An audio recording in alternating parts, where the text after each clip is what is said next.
नमस्कार विद्यार्थी मित्रांनो, सगळ्यांना माहीतच आहे की आपण class 10 science part first gravitation या चॅप्टर विषयी माहिती बघणार आहोत. माहिती आपण बघत आहे. याआधी आपण ग्रॅव्हिटेशन मध्ये युनिफॉर्म सर्क्युलर मोशन, त्यालाच आपण मॅग्निट्यूड ऑफ सेंट्रिपेटल फोर्स याचे डेरिव्हेशन आपण शिकलेलो आहे. या चॅप्टर मध्ये आपण नवीन असा जो टॉपिक आहे तो आपण शिकणार आहे. त्या टॉपिकचं नाव आहे अर्थ ग्रॅव्हिटेशनल ऍक्सेलरेशन म्हणजे काय. याच्यामध्ये तुम्हाला आपण हेडिंग टाकून घेऊ, अर्थ ग्रॅव्हिटेशन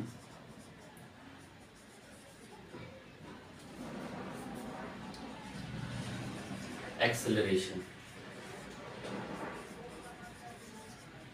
अर्थ ग्रॅव्हिटेशन ऍक्सेलरेशन म्हणजे काय. तर अर्थ gravitation acceleration Newton second law प्रमाणे आपण माहिती आहे की ज्यावेळेस आपण एखाद्या ऑब्जेक्टला फोर्स लावतो तर ती जी ऑब्जेक्ट आहे ती ऑब्जेक्ट समोर समोर जाते. म्हणजे फोर्स आणि डायरेक्शन हे एका दिशेला असतं. ते आहे न्यूटनचा दुसरा नियम. न्यूटन कायनेमॅटिकल इक्वेशन जे आहे ते सुद्धा आपण बघितलं आहे. S is equal to ut plus 1/2 at चा स्क्वेअर. हे सुद्धा इक्वेशन आपण बघितलेलं आहे. हे न्यूटन कायनेमॅटिकल इक्वेशन आहे. आणि आपण अर्थ ग्रॅव्हिटेशनल ऍक्सेलरेशनचं दुसरं जे आहे ते दुसरं न्यूटनचा दुसरा नियम आपण बघत आहे. तर न्यूटनचा दुसरा नियम काय सांगतो, फोर्स आणि डायरेक्शन. फोर्स आणि डायरेक्शन हे काय असतं, एका दिशेने असतं. आणि ही जी ऑब्जेक्ट असते ही ऑब्जेक्ट मोशन मध्ये असते. ही ऑब्जेक्ट कशी असते, मोशन मध्ये असते. तर अर्थ ग्रॅव्हिटेशनल ऍक्सेलरेशन जे आहे ते ऍक्सेलरेशन इथं ड्यू टू काय असते, ग्रॅव्हिटी असते. म्हणजे ज्यावेळेस एखादी वस्तू वरतून खाली जर येत असेल तर त्याला आपण काय म्हणतो, ग्रॅव्हिटी असं म्हणतो. म्हणजे अर्थ ग्रॅव्हिटेशनल ऍक्सेलरेशन आपण डिनोट करतो कशानं, जीनं. यामध्ये एवढंच सांगायचं होतं. तर अर्थ ग्रॅव्हिटेशनल ऍक्सेलरेशन हे कशानं आपण डिनोट करतो, तर जीनं डिनोट करतो. यानंतर आपल्याला व्हॅल्यू ऑफ जी बघायचं आहे. व्हॅल्यू ऑफ जी म्हणजेच काय, तर जी ची व्हॅल्यू आपल्याला बघायची आहे. पण कुठे, तर अर्थच्या सरफेसवर. अर्थच्या सरफेसवर असणारी जी ची जी व्हॅल्यू आहे ती जी ची व्हॅल्यू आपल्याला बघायची आहे. मग व्हॅल्यू ऑफ हेडिंग टाका, value of g. Value of G on the earth surface. On the earth surface आपल्याला व्हॅल्यू बघायची कशाची, जी ची. कुठली, तर सरफेस वरची व्हॅल्यू आपल्याला बघायची आहे. मग ज्यावेळेस पृथ्वी एखाद्या वस्तूला वरतून खाली खेचत असते. समजा ही पृथ्वी आहे आणि या पृथ्वीवर एखादी ऑब्जेक्ट खाली पडत आहे. ही ऑब्जेक्ट आहे. ही ऑब्जेक्ट जर खाली पडत असेल तर या ऑब्जेक्टला काहीतरी मास असेल. या ऑब्जेक्टला काहीतरी मास असेल. ती खाली ज्यावेळेस येते त्यावेळेस इथं लागते ग्रॅव्हिटी. काय लागते, ग्रॅव्हिटी. पण ज्यावेळेस ही ऑब्जेक्ट कुठे येते, तर ज्यावेळेस ही ऑब्जेक्ट सरफेसवर येते, ज्यावेळेस ही ऑब्जेक्ट सरफेसवर येते त्यावेळेस सुद्धा या ऑब्जेक्टला काहीतरी काय असतं, मास असतं. म्हणजे ही जी पृथ्वी आहे या पृथ्वीला काय असतं, रेडियस असतं. आणि या पृथ्वीचं मास सुद्धा आपण याच्यामध्ये बघणार आहोत. या पृथ्वीचं मास आणि याच्यावरून आपण जे डेरिव्हेशन आपण काय करणार आहेत, सॉल्व्ह करणार आहेत. सर्वप्रथम आपण F इज इक्वल टू हे बघितलं होतं. याचे दोन भाग करून घेतो. आपण सगळ्यात पहिले बघितलं होतं F is equal to mg असतं. हे आपण बघितलेलं आहे. F इज इक्वल टू काय असतं, mg असतं. हे आपण बघितलेलं आहे. पण इथं जी g ची व्हॅल्यू तुम्हाला दिलेली आहे, इथं g ची व्हॅल्यू जी आहे ती g ची व्हॅल्यू तुम्हाला दिली आहे g is equal to gm upon r square. ही काय दिलेली, इथं g ची व्हॅल्यू दिली आहे. म्हणजे ही काय आहे, रेडियस आहे, रेडियस ऑफ द अर्थ. आणि काय आहे, मास ऑफ द काय आहे, तर मास ऑफ द अर्थ. आणि हे जे g आहे हे जी काय आहे तर ग्रॅव्हिटी जी जी आहे ती जीची व्हॅल्यू जी आहे जीची व्हॅल्यू आपण काढली होती जी इज इक्वल टू 6.673 इंटू 10⁻⁴ किती 11 ही आपण काढली होती. ही जी व्हॅल्यू आहे ही व्हॅल्यू कशाची आहे जीची व्हॅल्यू आहे.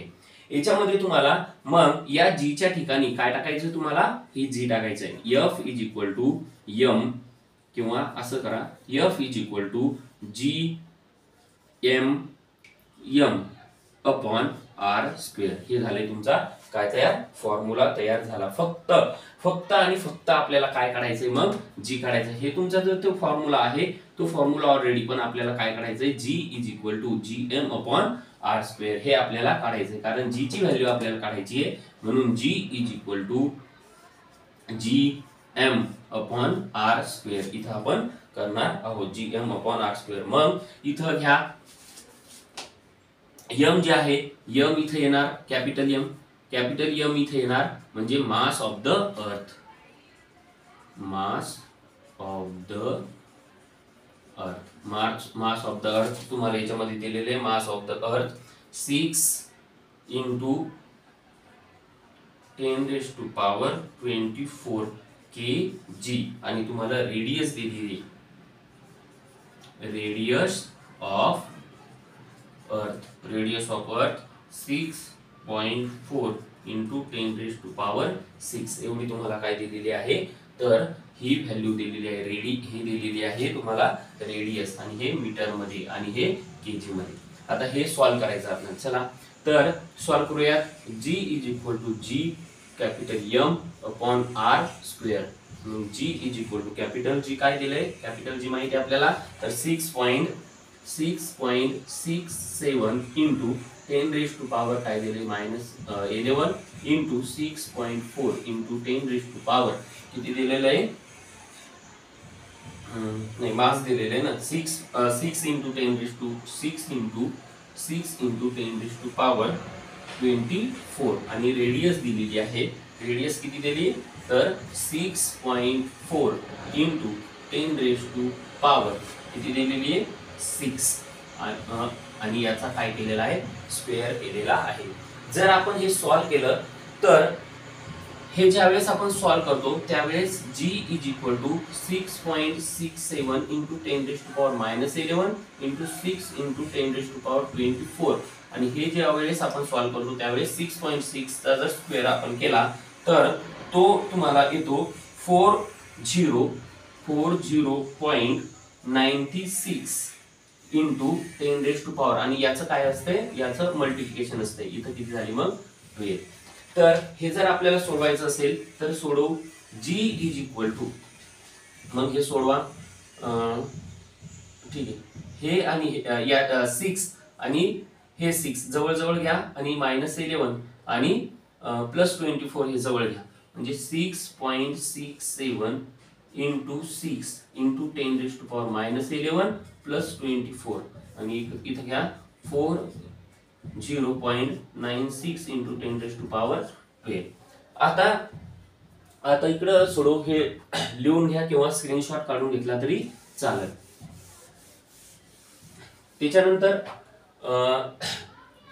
याचा आणि याचा गुणाकार केला जर त्याचा तुम्ही गुणाकार केला तर तो जो गुणाकार आहे तो येतो मल्टिप्लिकेशन आपण त्याला म्हणतो तो येतो. आता मी इथं गुणाकार करून देणार नाही तुम्हाला करावा लागेल तो इंटू 10⁻⁻. आता याच्यामधून -11 24 हे जर 24 मधून -11 गेले तर इथं तुमचे उरतात 13. किती उरतात 13 आणि खाली उरतात तुमचे 40 खालचं जसं 4.96 इंटू 10⁻⁻ काय घ्यायचंय तुम्हाला 12 घ्यायचंय. आता हा जो 12 आहे हा 12 10⁻12 हा खाली आहे वरती गेला तर तो मायनस होईल. G is equal to 40.02 into 10⁻13 -12 upon 40.96. आता याच्यामध्ये किती उरेल फक्त 1 मग G is equal to 40.02 into 10⁻⁻ काय उरेल फक्त 1 उरेल आणि इकडे उरेल 40.96 आणि याचं ज्यावेळेस आपण काय करू याचं ज्यावेळेस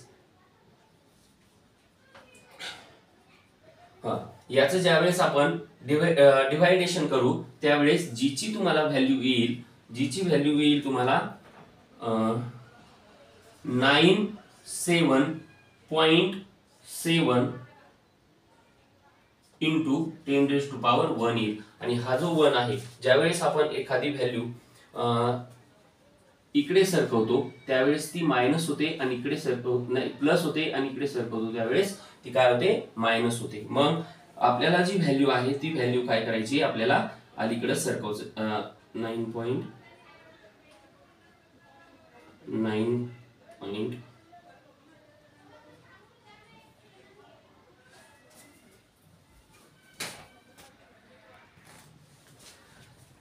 ठीक, बरोबर, लक्ष द्या.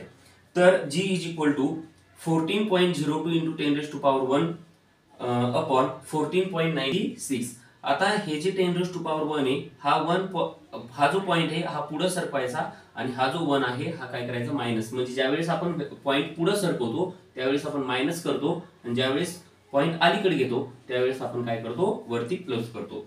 म्हणजे 400.2 जे आहे म्हणजे पुढे सरकवला म्हणजे इथं आपण -1 केला म्हणजे इथं काय होतं, 0 होऊन जातं 2.